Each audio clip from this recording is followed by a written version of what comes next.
नमस्कार मित्रांनो. आज मी Amazonवरून एक पुस्तक मागवलं. हे पुस्तक मागवल्यानंतर मला एक वाईट अनुभव आला. वाईट अनुभव असा आला, की पुस्तकाची डिलिव्हरी होणार होती 31 तारखेला, पण पुस्तक डिलिव्हरी झालं आज. आणि नेहमीप्रमाणे बायकोने आणि आईने दोघांनी या पुस्तक मागवल्यावर नाक मुरडलं. कारण की त्यांना असं वाटतं, पुस्तकावर खरेदी केलेले पैसे खर्च करणं म्हणजे हे व्यर्थ पैसे खर्च करणं होय.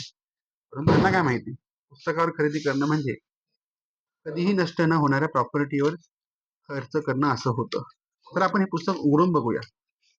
हे पुस्तक मुळात ज्या विद्यार्थ्यांचा राज्यशास्त्र किंवा आंतरराष्ट्रीय संबंध हा विषय अभ्यासाचा आहे, त्यांच्यासाठी हे पुस्तक अतिशय महत्वाचं आहे. हे पुस्तक आहे एका महत्वाच्या अशा विषयावर. पुस्तक आहे इस्लाम, साऊथ एशिया आणि वेस्ट एशिया. हे पुस्तक लिहिलं आहे फ्रँकिस रॉबिन्सन आणि ऑक्सफर्ड इंडिया पेपर बॅग्सने हे पब्लिश केलेलं आहे. धन्यवाद.